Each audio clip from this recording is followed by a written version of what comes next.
Amma booda shabakaa hin qabu daataan kiyya na jalaa dhaabbate aappiin kiyyallee naaf dalaguu dide jechuun hafee jira. Jaawii akkasumas zeenii moobaayilii riyaala 60 warri qabdan jechuudha. Bifa adda taheen aappii akka saarokatti dalagu isiniif qabadee dhufeetiin jira. Hordoftoota kiyya akkuma beekamu kalee galgala irraa kaase jechuudha. Aappiin Zam VPN net jedhu kun dhaabbatee jira jechuudha. Kanaafuu aappii akka saarokatti dalagu isiniif qabadee dhufeetiin jira. Moobaayilii riyaala 60 fi akkasumas jaawii bilaasha dalagaa jechuudha. Labaaraallee akkasumas yaaqootillee bilaasha dalagaa jechuudha aappiin kuni.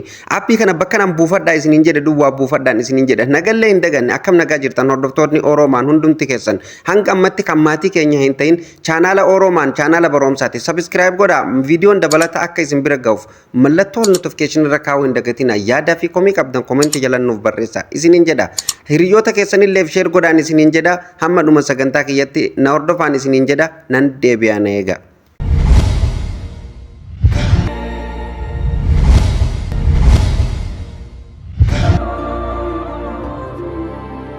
Egaan hordoftoota fi kabajamtoota walitti deebinee jirra. Aappiin kun waan isin ajaa'ibu jechuudha.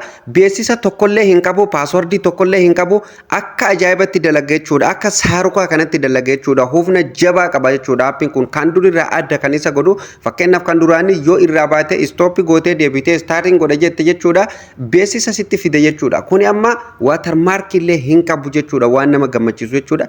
Aappii akka ajaa'ibatti dalagu jechuudha. Kanaafuu aappii kana bakka an buufadhaa isin jedhe duwwaa buufadha. Aappii pilaastorii irraa buuftanii akkasumas bakka adda addaa irraa buuftanii ana hin komatinaa jechuudha. Aappii bakka nan buufadha isiniin jedhe buufadha. Sababnis ani aappii update ta'e jechuudhaan isiniif gadhiisa. Yeroo hundaayyuu kan update ta'e waan inni isin namarraa barbaadu hundaa'u guute isiniif gadhiisa jechuudha gara telegiraama kiyyaatiin. Okay?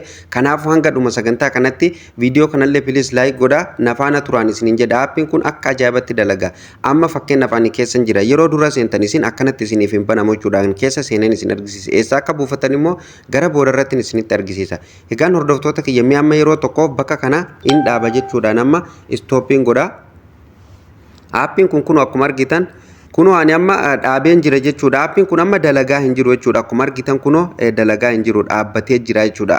Fakkeenyaaf yeroo dura seentan maal gootan jala kanatti gadi buutanii update bakka jedhu kanarratti ni cuqaasta yeroo tokkoo fi sana booda akkanatti daataa maletti yookaan daataadhaan akka isin update gootan isin gaafata. Isin daataa kana irraa delete godhuu barbaadan illee kun asirratti irraa balleessitanii asin immoo daataa maletti jedha offline asin immoo online jedha bakka online jiru kanarratti cuqaastanii update gootan. Ani amma update godhee waan hin jiruuf update godhuun na hin barbaachisu jechuudha. Yoo update godhuu baattan bakka kanaan fakkeenyaaf yeroo akkanatti irratti cuqaastan waan irra kaayyatu barbaadan san isiniif hin fidu jechuudha hordoftoota kiyya. Akkuma argitan amma kunoo keessa seeneen jira jechuudha. Mee of duuban deeba irraa yeroo tokkoof jechuudha. Maaliif sirriitti akka isiniif galuuf jechuudha. Bakka inni isinitti argisiisu duwwaa tuqaati sirreeffadhaan isiniin jedha. Amma dalagaa hin jiru kunoo asirratti MB'n dhaabbatee jira akkuma argitan jechuudha. Asirratti illee akkuma argitan kunoo dhaabbatee jira jechuudha. Diimanatti argisiisaa jira. Kanaafuu maaltu nurraa eegama bakka kanarratti tuna. Kan olii kanammoo out select save harka jiru kana asumarra dhiistan jechuudha. Kanaafuu asirratti ni cuqaasu yeroo tokkoo fi sana booda akka kanaan fuula kana qabatee isiniif dhufa. Maal gootu akkanatti yeroo inni isiniif dhufe mee moobaayilii riyaala 60 irraan kaa'ee isin argisiisan. Amma moobaayilii riyaala 60 kunoo asirratti jechuudha 4300 warri hidhatan jechuudha. Akkasumas moobaayilii duraanillee yoo qabaattan kan 440 hidhatan illee yoo qabaattan ni dalagaa jechuudha. Kanaafuu kunoo asirratti moobaayilii riyaala 60 paakeejii kan jedhu kana irratti cuqaastanii jechuudha. Yeroo tokkoof yeroo isin irratti cuqaastan haala kanaan isinii dhufa. Sana booda amma reedii ta'ee jira jechuudha. Kana booda asirratti gadi buutanii start bakka jedhu kanarratti yeroo tokkoof ni cuqaastu jechuudha. Akkuma argitan kunoo amma asirratti ilaala. Sirrii dalaga jechuudha. Aappii miti kun aappii saaruka malee akka ajaa'ibaa kanatti dalaga jechuudha. Kunoo akkuma argitan amma dalagaa jira. Kunilleen magarraa'ee jira jechuudha. Akkuma argitan magariisa deebi'ee jira. Akka kanatti yoo deebi'e sirriitti dalagaa jechuudha. Mee zeenillee isin argisiisa. Zeenillee argatuuf amma fakkeenyaaf akkanatti yeroo inni dalagaa jiru yoo irratti illee cuqaastan isiniif hin bahu jechuudha. Isiniif hin tuqamu. Kanaafuu kan isinirraa eegamu maal? Stop gootan bakka kana. Akkanatti stop gootanii yeroo inni akkanatti start isiniif hin jedhe jechuudha. Bakka kanarratti deebitanii bakkuma amma moobaayilii jettu sanarratti ni cuqaastu.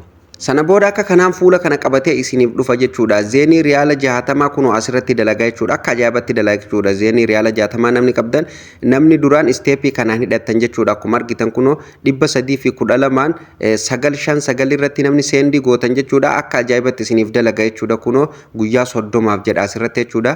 Zeenii kanarra kaayyattanii bakkuma reefu tanaan istaar godhaa isiniin jedhe san istaartii tuttanii sana booda akka saarokatti isiniif dalagaa jechuudha. Akkasumas zeenii riyaala 25 illee asirratti dalagaa jechuudha. Kan itti aanu kanarratti dalagaa jechuudha. Zeenii riyaala 25 illee jechuudha. Bifa kanaan sirreeffatu ni dandeessaniin isiniin jedha. Akkasumas immoo yaaqootii siim kaardii yaaqootii namni qabdanilleen kunoo asirratti bilaasha dalagaa jechuudha. Yaaqootii yoo qabaattan bilaasha dalagaa jechuudha. Waan tokko osoo birrii takka ittiin guutin bilaasha dalagaa. Asuma wanni isinii dhaamuu barbaadu siim kaardii yaaqoot jedhu kana bitadhaa keessaafuu ijoolleen karaa naannoo magaalaa gurguddoo jirtan dhugaa rabbii waa baay'ee dalagaa jechuudha. Yeroo kamiyyuu bilaasha dalagaa jechuudha. Aappii tokko maleetti illee bilaasha yeroo inni dalagu ni jira.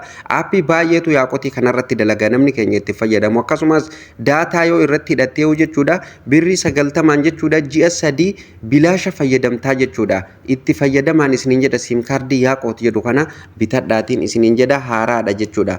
Mee ammallee kan isin argisiisu asumarraa as keessaa osoo hin baane jaawwii firii akkamitti akka itti fayyadamuu dandeessan isin argisiisa. Siim kaardii yoo qabaattan jechuudha. Siim kaardii kan jaawwii namni qabdan jechuudha. Kan intarneetni keessaa isinirraa dhume duraan jechuudha. Akkamitti akka itti fayyadamtaniin isin argisiisa. Amma fakkeenyaaf kuni jaawwiidha. Kun akkuma argitan jaawwii fireeneetti jedhee jira jechuudha.